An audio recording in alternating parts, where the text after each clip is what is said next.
दुनिया के हर बड़े रिलीजन के अंदर फास्ट की, व्रत की, रोजे की बड़ी कीमत है। इसके कुछ स्पिरिचुअल फायदे होते हैं। एज ए डॉक्टर मेरी जिम्मेदारी है कि मैं आपको जिस्म के फायदे बताऊं। हाइपोथेटिकली तो मैं आपको बहुत सारे फायदे बता सकता हूं बहुत जल्दी, लेकिन मैं कुछ जहन में आ रहे हैं 7-8 पॉइंट ऐसे कि जिसके पीछे साइंटिफिक स्टडीज किसी न किसी दर्जे पर, किसी न किसी लेवल पर मौजूद हैं, जो सपोर्ट करती हैं उन तमाम व्यूज को।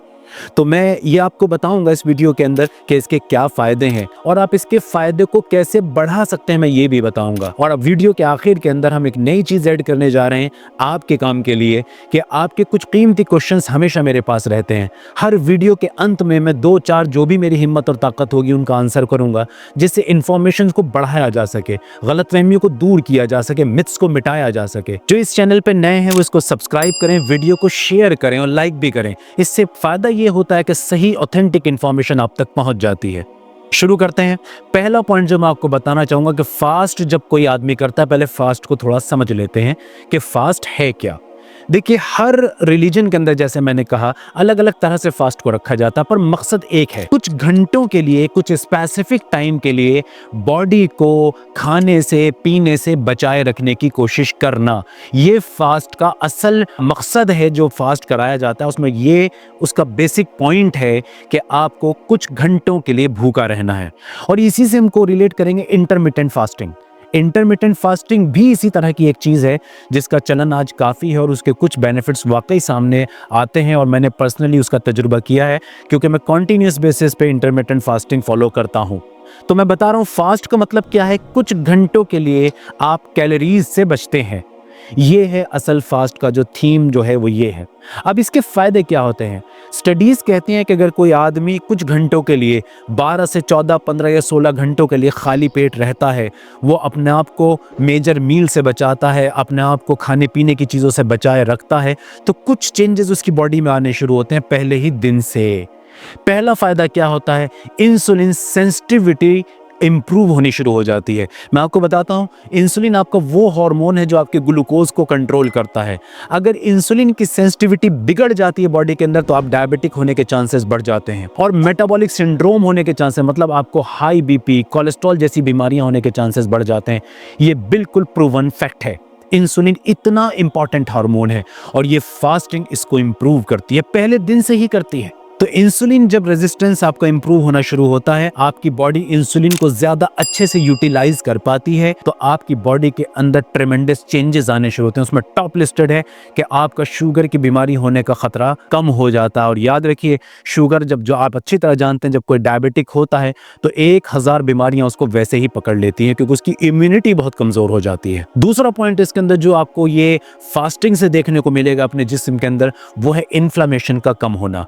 अगर आपको याद आ रहा हो, मैंने इन्फ्लेमेशन के ऊपर एक वीडियो की थी, वहां मैंने बताया था कि जिस्म के अंदर, शरीर के अंदर होने वाली तकरीबन सारी क्रोनिक बीमारियां, जो लंबी चलने वाली बीमारियां होती हैं, हार्ट की बीमारियों से लेकर कैंसर तक, वो इन्फ्लेमेशन की वजह से होती हैं। यहां तक कि इरेक्टाइल डिस्फंक्शन भी इन्फ्लेमेशन की वजह से बहुत सारे केसेस में होता है।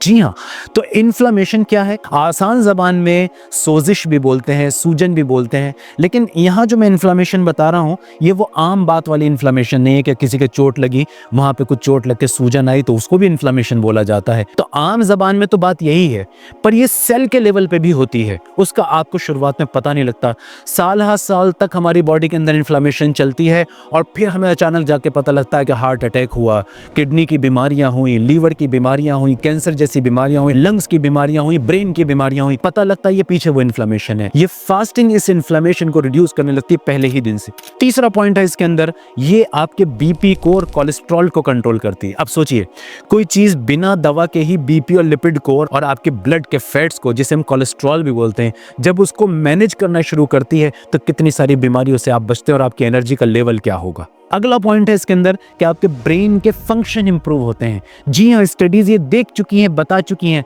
जब आप एक लंबे वक्त तक फास्टिंग के रूल को फॉलो करते हैं तो आपके ब्रेन के अंदर कुछ चीज़ें ऐसी हैं, कुछ पॉइंट्स ऐसे हैं कि जो हमारी कॉग्निटिव पावर को, हमारी मेमोरी को और हमारे सोचने समझने की क्षमता को ज़्यादा अफेक्ट करते हैं। ये फास्टिंग उन्हीं सेंटर्स को इंप्रूव करती है। स्टडीज़ ये तक भी कहती हैं कि जो लोग कॉन्टिन्यूस बेसिस पे फास्टिंग जैसी चीज़ों को फॉलो करते हैं, उनके अंदर एंजाइटी डिप्रेशन जैसी बीमारियां कम होती हैं, उसके चांसेस कम होते हैं। अगला पॉइंट इसके अंदर जो मेरे दिमाग में, ग्रोथ हार्मोन याद आया मुझे। ग्रोथ हार्मोन, आपकी बॉडी के अंदर 24 घंटे दिन रात ग्रोथ हार्मोन बनते हैं। ये सेलुलर डिवीजन के लिए और आपकी बॉडी की ग्रोथ के लिए, मसल्स का बनना है और बहुत सारी चीज़ों का, कहीं को चोट लग जाती है वहाँ इसकी हीलिंग को फास्ट करना होता है, आपकी इम्यूनिटी को डायरेक्टली अफेक्ट करता है। ये ग्रोथ हार्मोन इससे इंप्रूव होते हैं। दिन भर के बाद जो टूट फूट आपकी बॉडी में हुई है, भाग दौड़ से, थकान से, एक्सरसाइजेस से, जिम्मेदारियों से जो टूट फूट आपके जिस्म के अंदर हुई, वो रिपेयर फास्ट होती है। एक और चीज़ मेरे दिमाग में आ रही है इस वक्त कि जो लोग कॉन्टिन्यूस बेसिस पे फास्टिंग रेजिमेन को फॉलो करते हैं, उनकी ज़िंदगी भी बढ़ जाती है, उम्र बढ़ती है। और उसकी एक वजह ये समझ में आ रही है कि मैंने जो ऊपर वाले पॉइंट्स आपको बताएं, अगर इसमें हम गौर करें कि फास्टिंग अगर इन्फ्लेमेशन को कम कर रही है, फास्टिंग अगर इंसुलिन सेंसिटिविटी को इंप्रूव कर रही है, फास्टिंग अगर आपके ब्रेन फंक्शन को इंप्रूव कर रही है, लिपिड, कोलेस्ट्रॉल को और बीपी को कंट्रोल कर रही है, तो आपको बीमारियों से बचा रही है। तो जब बीमारियां शरीर में कम होंगी, खासकर ख़तरनाक बीमारियां कम होंगी, तो उम्मीद है कि इंसान की ज़िंदगी भी बढ़ेगी। लेकिन ज़िंदगी बढ़ाने के लिए जो स्टडीज़ की जा रही हैं, जो रिसर्च चल रही है कि हम उम्र को कैसे बढ़ा सकते हैं, उसके अंदर इंटरमिटेंट फास्टिंग और इस तरह की फास्टिंग का एक बहुत बड़ा रोल है। और एक पॉइंट मुझे और समझ में आएगा अब ये बात करते करते, कैंसर प्रिवेंशन। स्टडीज़ ये भी कहती हैं फास्टिंग करने वाले लोगों के अंदर कैंसर, किसी भी तरह के कैंसर होने के चांसेस कम हो जाते हैं।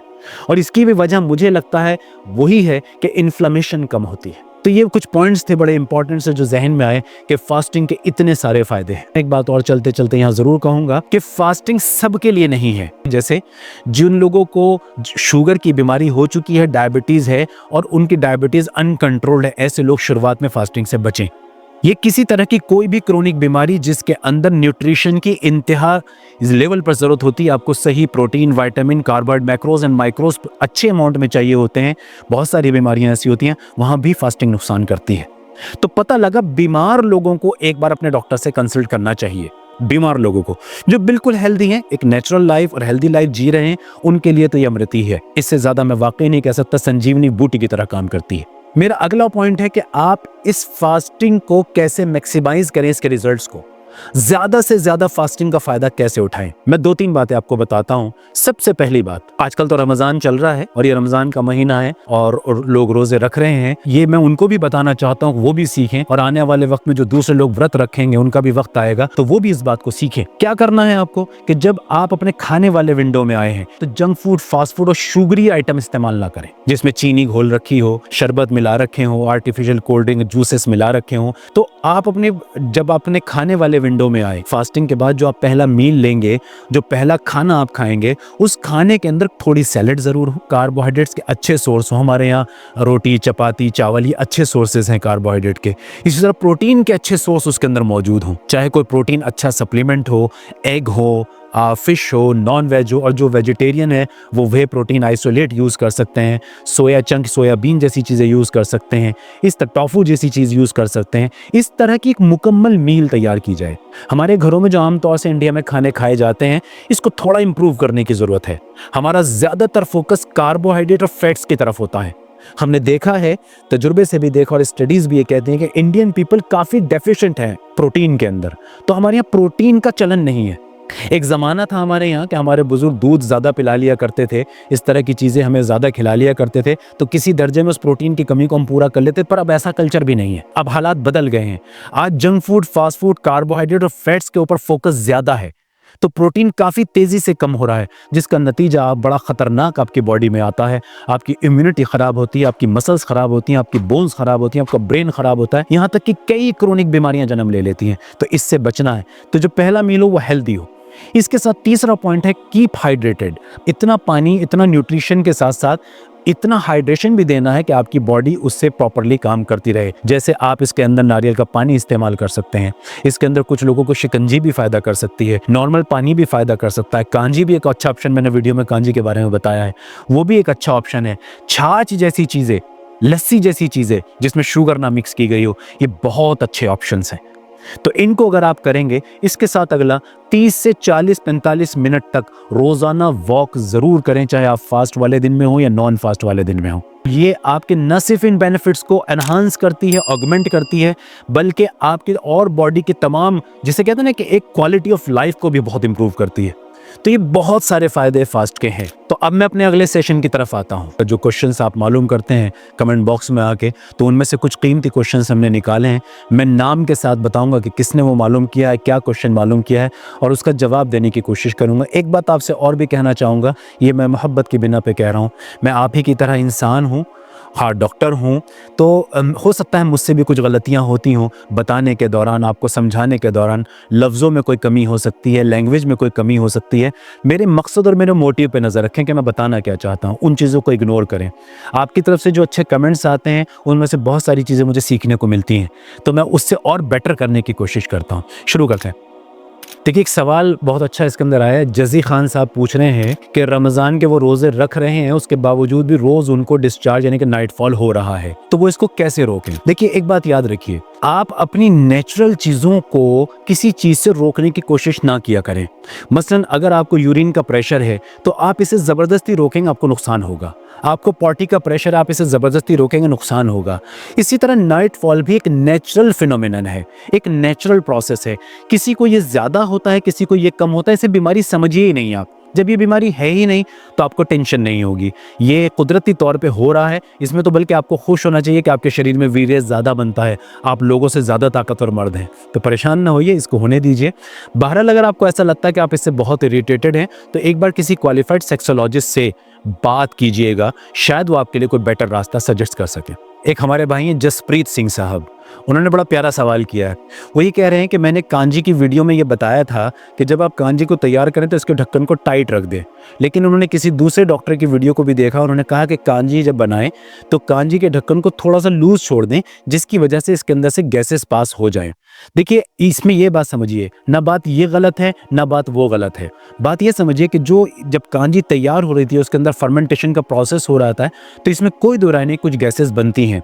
लेकिन जब हम उसे एक जार के अंदर रखते हैं और उसके ढक्कन को टाइट रखते हैं तो अब तक तजुर्बे से ये पता लगा है कि उसके अंदर कोई ऐसी चीज़ नुकसानदेह पैदा नहीं होती, ना ही जार को कोई नुकसान होता, ना कांजी को कोई नुकसान होता है अगर उसके ढक्कन को बंद रखा जाता है। अच्छा, जब आप कांजी को पीना शुरू करते हैं 24 से 48 घंटे के बाद, तो बार बार उसका ढक्कन खुलता ही रहता है, तो गैसेज इतनी नहीं बनती कि वो ब्लास्टिंग हो जाए या नुकसानदेह हो। फिर भी कोई आदमी अगर थोड़ा सा ढक्कन को लूज छोड़ना चाहता तो इसमें क्या बुराई है, तो छोड़ा जा सकता है, कोई ऐसा इशू नहीं। हम बचाते सिर्फ इसलिए हैं कि एनवायरनमेंट में जो पोल्यूशन वगैरह है, गंदगी है, धूल मिट्टी, वो अंदर चली जाती है। तो दोनों में से कोई बात गलत नहीं है, जो जहां आपका दिल जमता है उसे फॉलो करें। अगला सवाल आ रहा है मिस्टर तारिक की तरफ से, तारिक इस्लामिक साहब कोई हैं, वो सवाल कर रहे हैं कि सुबह के अंदर वो पम्पकिन सीड लेते हैं 1 स्पून, तो शाम में कोई दूसरा सीड और ले सकते हैं। देखिए, यूजुअली लेने में तो कोई परेशानी है ही नहीं, बिल्कुल ले सकते हैं, लेकिन याद रखिए कि सीड्स के अंदर कैलोरीज अच्छे अमाउंट में होती है, क्योंकि उसके अंदर एक अच्छे किस्म की फैट होती है। आप टोटल अपनी कैलोरीज को देख के कि आपकी ज़रूरत क्या है, आपकी बॉडी की डिमांड्स क्या हैं, उसके हिसाब से आप सीड्स को ऐड करें।